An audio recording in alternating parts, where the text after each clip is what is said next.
One thing I really like about the Radio Room is they really have amazing bartenders, and the people are really sweet here.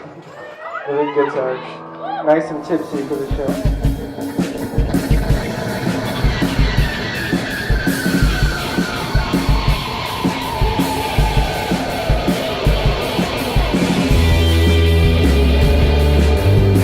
I was bartending when it was Tipsy. It was formerly known as Tipsy Gypsy, and I was a bartender here. And Jeff started coming as a regular. I had been talking about starting a bar for a couple of years,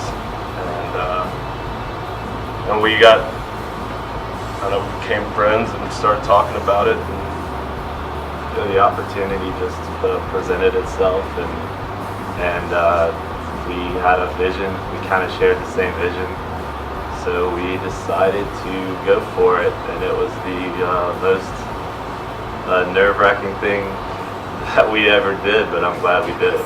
One thing that I always remember is he just said, "I just want a place where I can come and have fun. It's all about just relaxing and dropping the facade and just having a good time and not really." I think we really gone for that here.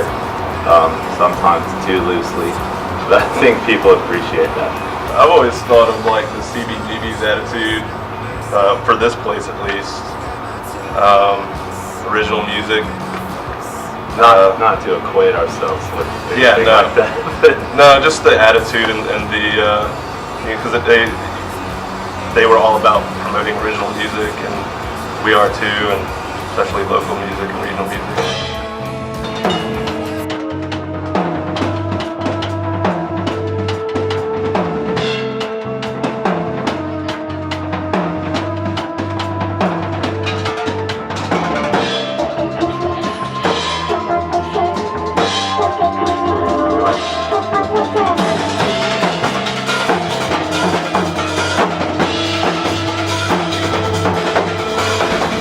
I just always really loved concerts and going to shows. So to have a place where we can actually host it is really something special.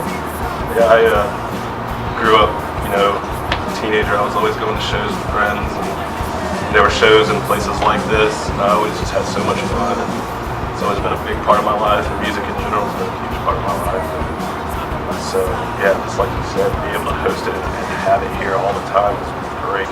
It's kind of selfish, really. It's not so much for everyone else. It's kind of just something that we love doing. I like when Sunbears played here. It was a really awesome night for me. I liked them a lot, and it was a good show. They just know how to put on a good show, especially for a place this small. They were able to still bring it like it was a bigger venue. It's really hard to say, but I'd say the best show here was probably any time that Shovels and Rope played. But I do remember one of the first shows we had when we had Music Hates You from Athens, and I got here and the parking lot was already full, and then I knew something was going on. I was really surprised by that and encouraged. I mean, sometimes I'm at a bar downtown or something, and somebody's like, "I really love your bar," and that really, like, every time I hear that, it makes me feel better about it. Jeff and I argue a lot, so sometimes we feel maybe like we're screwing things up, but then every time we can bounce back, people are always complimenting. Yeah, it's moments of affirmation that you get when something goes smoothly, or somebody from out of town comes to see a show from way out of town, and they say they've heard about the place and they like it. Those are the most rewarding for me.